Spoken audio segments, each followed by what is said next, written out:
back in Abilene. The 1970s gave us some of the greatest albums in music history, masterpieces that defined entire generations. But not every record released in that golden decade struck the right chord. From the rise of punk to experimental studio ventures, some albums flopped so hard they shocked fans, critics, and even the artists themselves. Some failed because they were too ambitious, others because they arrived at the wrong time, and a few simply missed the magic altogether. Today, we're diving into the fascinating world of music missteps with 25 music albums from the 1970s that failed miserably.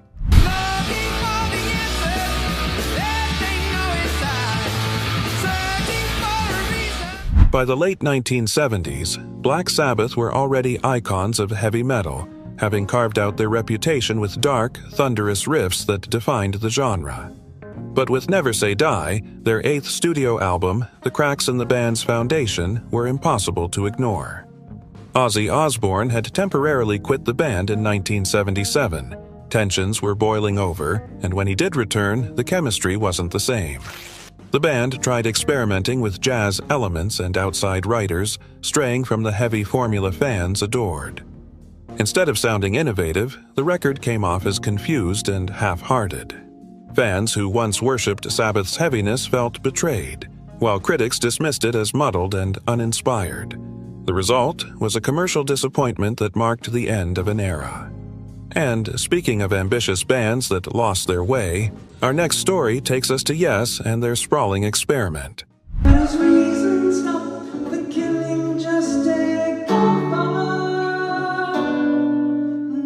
Few bands embodied 1970s progressive rock like Yes.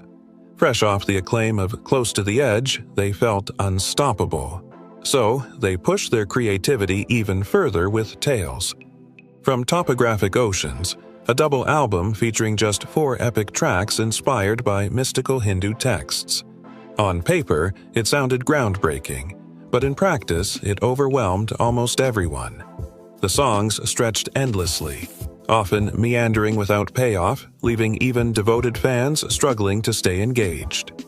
What should have been a bold step forward became a bloated exercise in excess, with critics slamming it as pretentious and even some band members later admitting it lacked focus. Though it charted respectably, many saw it as the moment progressive rock collapsed under its own weight.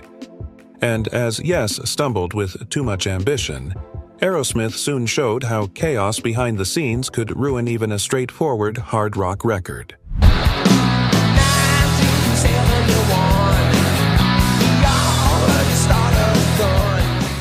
By the late 70s, Aerosmith were America's rock and roll bad boys. But behind the swagger, the band was falling apart. Recording Night in the Ruts was marred by heavy substance use, internal feuds, and guitarist Joe Perry walking out mid-session. With Perry gone, producers had to bring in session musicians to finish the job, leaving the album feeling fragmented and soulless. Instead of the raw fire fans loved from Toys in the Attic or Rocks, this record sounded like a tired band on autopilot. Critics called it uninspired, and sales were far below the band's earlier successes. For many fans, it marked the moment Aerosmith lost its edge. But while Aerosmith stumbled due to chaos within, Elton John's flop came from chasing a trend he was never meant to follow.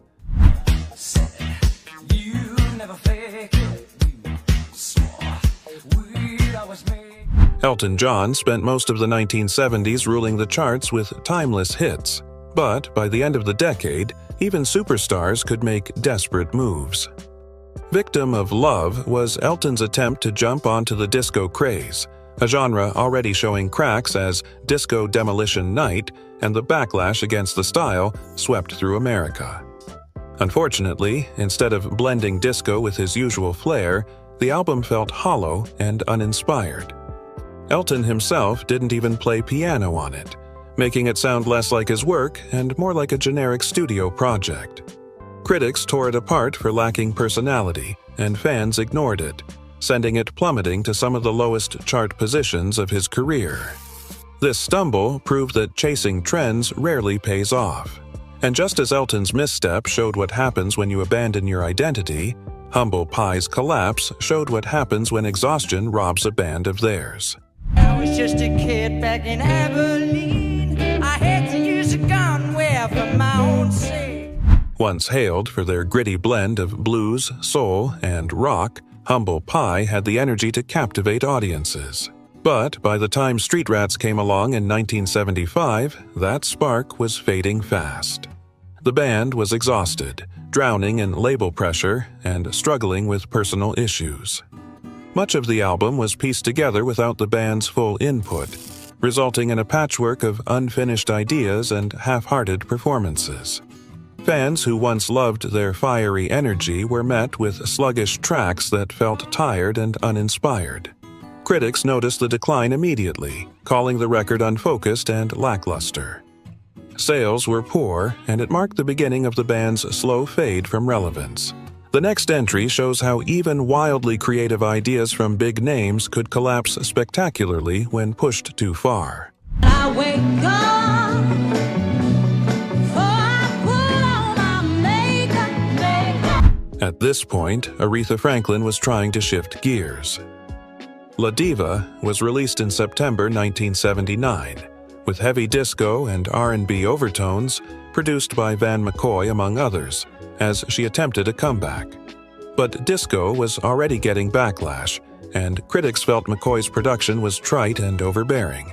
It often masked Aretha's strengths rather than showcasing them. Even though she had 3 self-written songs on the album and her voice was still powerful, the record sold poorly and charted much worse than her previous works. It ended up being the lowest-selling album in her Atlantic catalog. The flop signaled both a stylistic gamble gone wrong and bad timing, and set the stage for more covers-driven albums that similarly failed to connect, like the next entry. We own the summer hand in hand, Joanna. Scott Walker was once known for deeply personal, original material, but The Moviegoer, released in October 1972, changed all that. It has 0 original songs made up entirely of film-themed covers. After several albums that didn't do well commercially or critically, Walker essentially lost control over what his label wanted. A safer, more marketable record rather than something bold. Because of that, The Moviegoer failed to chart and was forgotten almost as soon as it hit stores. Its failure was rooted in both a lack of strong material and a mismatch between what listeners expected of Walker and what the album delivered. This lost period of his career continued through several more flops, such as the one following, which also didn't help his momentum. You were standing in the rain, you waved goodbye. Before his so-called lost years, Walker released Till the Band Comes In December 1970, a record that already showed cracks in his momentum. He mixed original songs with covers of standards and more pop-friendly material, under pressure from his label to be more commercial after Scott IV underperformed. But that compromise hurt. The album didn't resonate with his core fans who liked his depth and didn't attract new listeners either. It failed to chart. Negative and mixed reviews called it uneven and half-hearted. This record cemented the start of Walker's slump. The person up at all, you find that quite hard to handle? No, it was a relief for me. For some other people, I don't know, you'd have to ask. Following The Moviegoer, Walker dropped Any Day Now in May 1973. Another album full of covers with no original material. The idea must have been that familiar songs would make it easier to sell, but instead it undercut what people liked most about him. His songwriting, his originality, the same pattern, lack of creative input, catering to safety rather than risk, made this album feel unremarkable. Consequently, Any Day Now also failed to chart, receiving little attention compared to his older, more innovative work. The disappointment of this and previous albums left Scott Walker in creative limbo, opening the door for more high-profile artists whose experiments would equally misfire, like Lou Reed, coming up next. Jackie is a banker, baby, and Jane, she is a clerk. Lou Reed was famous for pushing boundaries, but the Bells, 1979, stretched them in ways many felt simply didn't work. He collaborated with free jazz trumpeter Don Cherry and others, experimented with binaural sound effects, and abandoned much of his earlier grit. However, critics and fans largely felt the album was unfocused and uninspired. Some tracks were praised, but many said the overall mood dragged. The experiments didn't translate well onto vinyl, and the production felt unfriendly. In sales and chart performance, it underperformed his more popular previous efforts. Singles didn't hit big, and the album quickly faded from prominence. Lou Reed's misstep here shows that even daring experiments need some grounding, which leads us to the next flop from a legend trying to stay relevant in changing times. Thank you. Now I'd like to slow things down a bit here at this juncture and play something which is off the Wildlife album, which is called Wildlife. After the Beatles broke up, fans expected Paul McCartney to deliver nothing less than brilliance with his new band, Wings. But when Wildlife arrived in 1971, many were left scratching their heads. McCartney rushed the recording. The entire album was done in just a week, because he wanted it to feel raw and spontaneous. Unfortunately, it came across more like sloppy and unfinished. Critics tore into it, saying the songs lacked structure and polish, and the album's experimental vibe didn't live up to Paul's genius reputation. Fans were equally puzzled, and while it sold decently due to McCartney's name, the reviews were so brutal that it damaged Wings' early credibility. And if Paul stumbled this badly so soon after the Beatles, imagine how another legend like Bob Dylan fared with his own misfire. In 2012, a tape was found containing mixdowns of what would become Bob Dylan's self-portrait album. Bob Dylan shocked everyone in 1970 with Self-Portrait.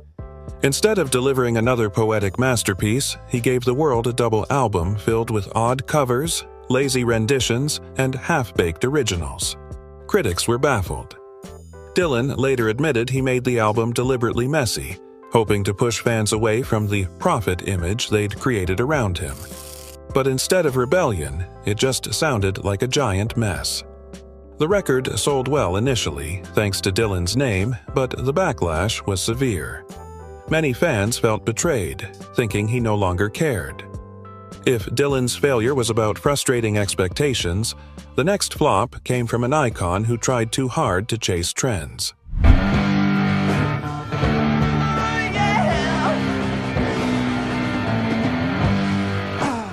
David Bowie was on fire in the early 70s with his Ziggy Stardust persona, reinventing himself as a cosmic rock star. But in 1973, instead of following up with another groundbreaking original, he released Pin-Ups, an album of covers from the 60s. Bowie's aim was to pay tribute to the music that inspired him, but critics felt it was more filler than fire. The glam rock flair was there, but the emotional punch wasn't. Fans wanted more Bowie magic, not reheated versions of old hits. While the record sold in the UK, it was received coolly elsewhere, and many considered it a step backward in his otherwise bold career. Still, Bowie would bounce back quickly.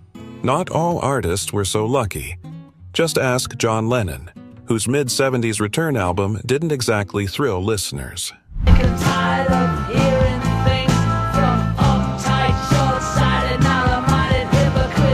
When John Lennon and Yoko Ono dropped some time in New York City in 1972, they wanted to make a political statement. The album tackled feminism, racial inequality, and even U.S. prison conditions. While the passion was there, the execution wasn't. Critics complained that the lyrics were too blunt, reading more like newspaper headlines than poetry, and the music felt rushed and uninspired. Fans who expected the emotional depth of Imagine were stunned at how clunky and heavy-handed this album sounded. Commercially, it flopped hard, peaking low on charts compared to Lennon's earlier work. It's often cited as one of the weakest solo Beatles releases. And while Lennon's flop was political, the next one, from Fleetwood Mac, was pure chaos behind the scenes. Rhiannon rings on the bell through the night. Fleetwood Mac's Kiln House was released in 1970, right after founder Peter Green's sudden departure due to mental health struggles and substance use. The band tried to regroup, with Jeremy Spencer and Danny Kirwan stepping up to fill the void. But without Green's vision, the album felt uneven. It awkwardly bounced between rockabilly throwbacks and psychedelic jams, with no real identity tying it together.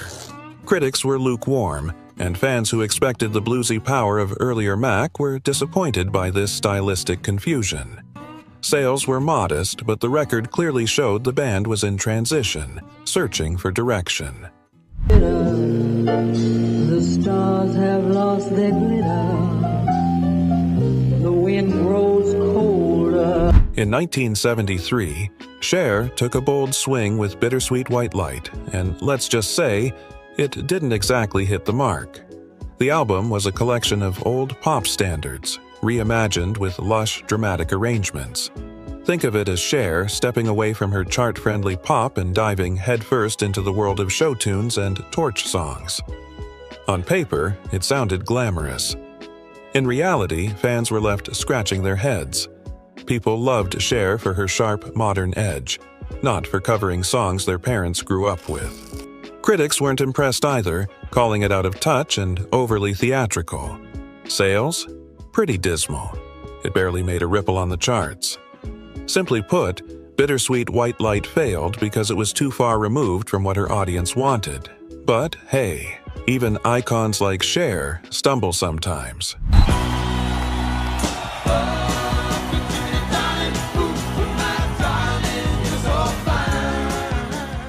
The Beach Boys tried to stage a comeback with 15 Big Ones in 1976, promoted as Brian Wilson's big return after years of personal struggles. Fans expected a masterpiece, maybe something on par with Pet Sounds. Instead, half the album was covers, and the original material felt weak and uninspired. Critics slammed it as lazy and unfocused, saying Wilson wasn't ready to fully lead again. While the album sold reasonably well due to hype, fans were deeply disappointed. For many, it confirmed that the band's golden age was truly over. And if the Beach Boys' flop was about nostalgia gone wrong, the next disaster came from a rock pioneer trying to reinvent himself in ways no one asked for. I got the wiggles in my knees when she looked at me and sweet smiled. Chuck Berry's Rocket, released in 1979, holds a strange place in history. It was his last studio album for over 3 decades. By this point, Berry's influence on rock was undeniable, but Rocket showed a legend struggling to adapt to modern sounds. The production felt dated, the songwriting uninspired, and critics panned it as a weak send-off. Fans who grew up with his fiery 50s rock and roll were disappointed to hear such a lukewarm effort. While Berry still commanded respect as a pioneer, the album itself quickly disappeared from conversation. It's time welcome now for that top 4 with their top hit, You Really Got Me Going, The Kinks. Ray Davies always had a flair for theatrical storytelling, but with Preservation Act 2, he may have taken it too far. This 1974 double album was part of a sprawling rock opera concept, continuing from Preservation Act 1.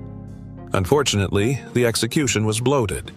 Critics blasted it for being overly complicated, with too much narrative and not enough strong songs. Fans, used to catchy Kinks hits like Lola, didn't know what to make of the political satire and long-winded plot.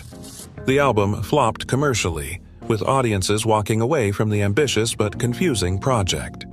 While the Kinks' misstep was theatrical excess, the next flop came from an artist who went the opposite direction, focusing on minimalism that just didn't work.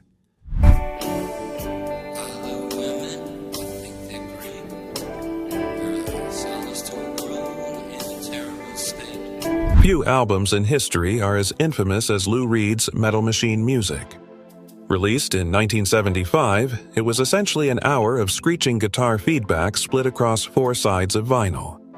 Reed claimed it was an avant-garde masterpiece. Others suspected it was a giant middle finger to his record label. Critics and fans were stunned. Some called it unlistenable, others returned the album demanding refunds. It sold poorly and was quickly pulled from many record stores. Over time, some avant-garde circles have reevaluated it as groundbreaking, but in the 1970s, it was a commercial disaster.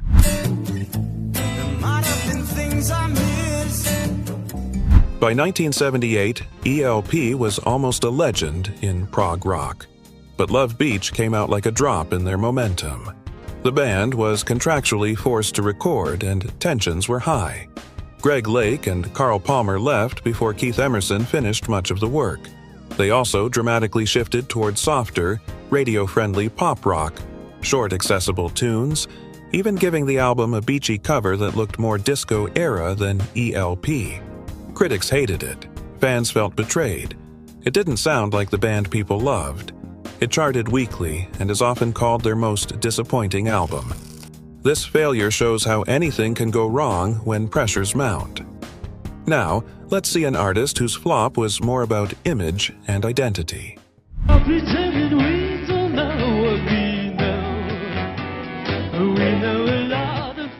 Sparks had built a quirky, cultish fan base with offbeat pop and clever lyrics.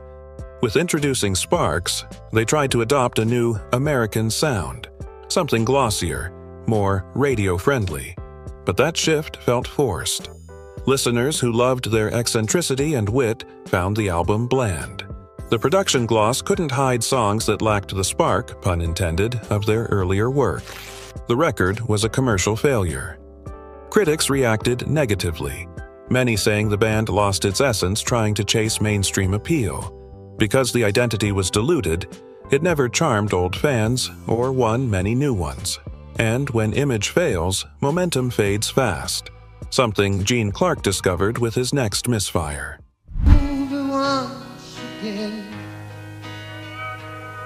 Put your face into the wind. Gene Clark, formerly of the Byrds, put his heart and art into no other. He tried for something grand. Lush production, deep emotional lyrics, big arrangements. But the label didn't promote it well. The cost was high, and the sound was so over the top that many at the time called it bloated and pretentious. It only peaked at number 144 on the Billboard charts. People didn't get it, or maybe they weren't ready. Over time, no other has gained cult status, but in its moment it failed to connect with commercial or critical fans. And speaking of albums that were initially dismissed, let's talk about one that everyone hated at first. Ghost Rider, motorcycle hero. This debut from the band Suicide was primitive, raw, minimalistic. Synths, repetitive rhythms, bleak urban noise. When it came out in late 1977, many in the US were bewildered. It failed to chart at all. Critics weren't kind. Fans were too niche. It was so far removed from what was popular that it just didn't stand a chance commercially. But the weird thing is, its influence exploded later. Electronic, punk, and experimental scenes would point to it. So its initial failure was a matter of being too ahead of its time. For our last entry, another brilliant but underestimated artist released a flop that proved more tragic than experimental.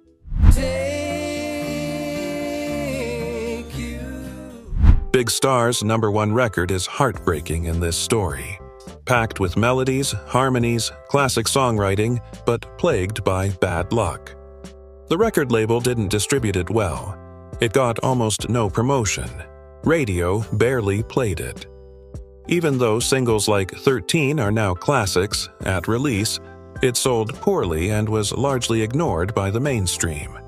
Critics liked some parts, but without commercial muscle behind it, it slipped away. It's become a cult favorite, admired by artists, but it was one of the biggest flops of its moment.